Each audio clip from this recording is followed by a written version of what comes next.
우리를 위해 자신을 내어주신 그리스도의 계획은 선한 일에 열심인 특별한 백성을 사도록 하는 것입니다. 이제 사도는 믿는 히브리인들에게 많은 훌륭한 의무를 수행하도록 부르고 있으며 그 일에서 탁월해져야 하는 그리스도인이 됩니다. 형제 사랑 1절 은 본성상 모든 사람이 같은 혈통으로 된 우리의 형제인 모든 사람에 대한 일반적인 애정을 의미할 뿐만 아니라 같은 혈통을 가진 사람들에게 더 제한된 애정을 의미하는 것도 아닙니다. 같은 직계 부모이지만 하나님의 자녀들 사이에 있어야 하는 특별하고 영적인 애정입니다. 여기에서 히브리인들이 서로 사랑했다고 가정합니다. 그 당시 그 나라는 종교 문제와 국가 문제로 인해 서로 심하게 분열되고 혼란스러웠지만 그리스도를 믿는 사람들 사이에는 진정한 형제 사랑이 남아 있었습니다.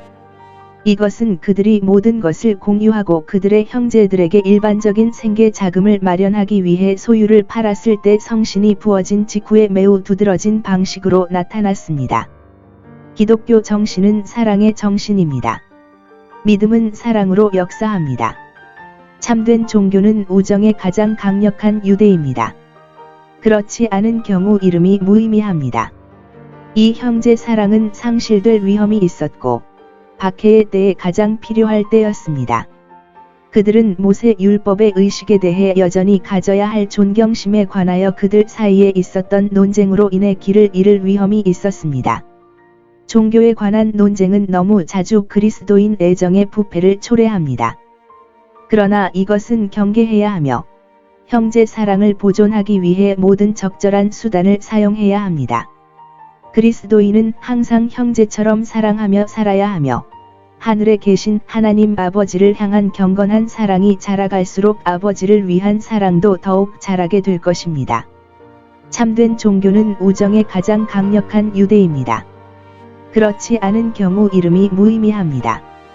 그리스도인은 항상 형제처럼 사랑하며 살아야 하며 하늘에 계신 하나님 아버지를 향한 경건한 사랑이 자라갈수록 아버지를 위한 사랑도 더욱 자라게 될 것입니다.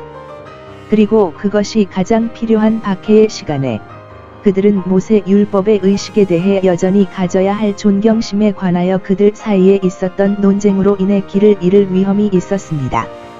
종교에 관한 논쟁은 너무 자주 그리스도인 애정의 부패를 초래합니다. 그러나 이것은 경계해야 하며 형제 사랑을 보존하기 위해 모든 적절한 수단을 사용해야 합니다. 그리스도인은 항상 형제처럼 사랑하며 살아야 하며 하늘에 계신 하나님 아버지를 향한 경건한 사랑이 자라갈수록 아버지를 위한 사랑도 더욱 자라게 될 것입니다. 종교에 관한 논쟁은 너무 자주 그리스도인 애정의 부패를 초래합니다. 그러나 이것은 경계해야 하며 형제 사랑을 보존하기 위해 모든 적절한 수단을 사용해야 합니다. 그리스도인은 항상 형제처럼 사랑하며 살아야 하며 하늘에 계신 하나님 아버지를 향한 경건한 사랑이 자라갈수록 아버지를 위한 사랑도 더욱 자라게 될 것입니다. 종교에 관한 논쟁은 너무 자주 그리스도인 애정의 부패를 초래합니다. 그러나 이것은 경계해야 하며 형제 사랑을 보존하기 위해 모든 적절한 수단을 사용해야 합니다. 그리스도인은 항상 형제처럼 사랑하며 살아야 하며 하늘에 계신 하나님 아버지를 향한 경건한 사랑이 자라갈수록 아버지를 위한 사랑도 더욱 자라게 될 것입니다. 환대하기를 자기를 위하여 남에게 대접하기를 잊지 말라. 우리는 형제 우애의 사랑을 더해야 합니다. 여기에서 준수하십시오. 요구되는 의무 이스라엘 연방에 대해 이방인인 이방인과 우리 민족에 대해 모르는 이방인. 특히 여기에서 자신이 이방인임을 알고 다른 나라를 찾는 사람들을 모두 대접하는 것. 이것이 다음의 경우입니다.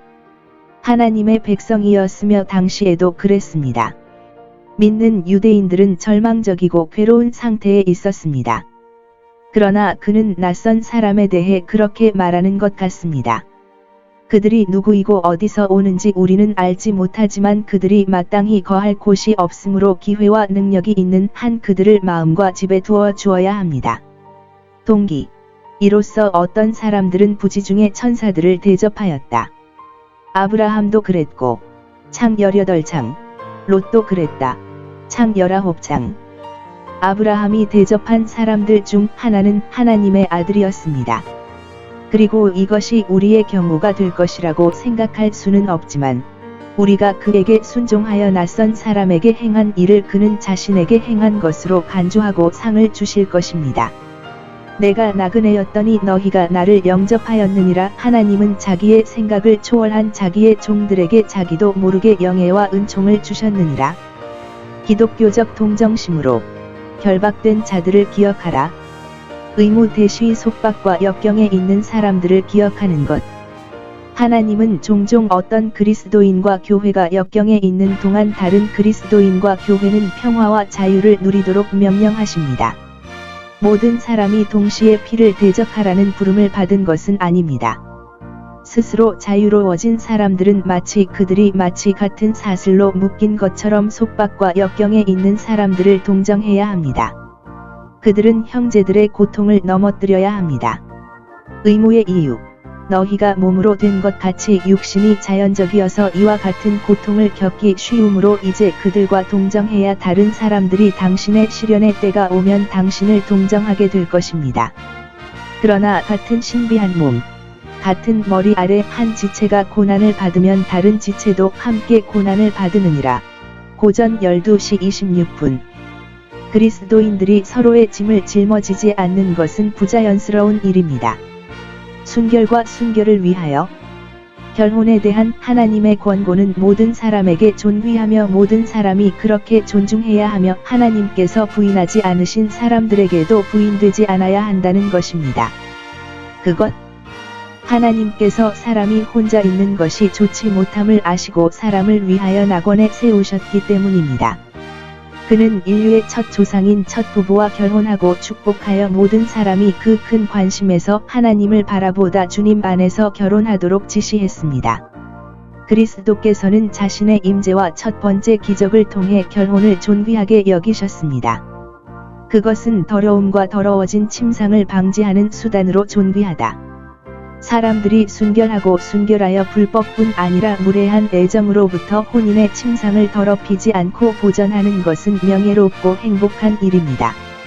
더러움과 음란에 대한 끔찍하지만 정당한 비난, 음행하는 자들과 간음하는 자들을 하나님이 심판하실 것입니다. 하나님은 누가 그런 죄를 지었는지 알고 계시므로 어떤 어둠도 그에게서 그들을 숨길 수 없습니다. 그는 그러한 죄를 사랑이나 용감한 이름이 아닌 고유한 이름으로 부르지 않고 매춘과 간음, 독신 상태에서는 매춘, 결혼한 상태에서는 간음을 부를 것입니다. 그분은 그들을 심판하실 것이며 여기에서 그들의 양심에 따라 그들을 심판하실 것이며 그들의 깊은 굴욕을 위해 그들의 죄를 그들 앞에 정리하실 것입니다. 그리고 양심이 깨어났을 때 그러한 죄인에게 매우 가혹할 것입니다. 그렇지 않으면 그가 죽을 때와 마지막 날에 그의 법정에서 그들을 세울 것이다. 만일 그들이 이 죄의 죄 아래 죽으면 그는 그들을 정죄하고 영원히 내어 쫓을 것입니다. 사랑과 용감한 이름으로가 아니라 음행과 간음, 독신 상태에서 음행, 기혼 상태에서 간음의 이름으로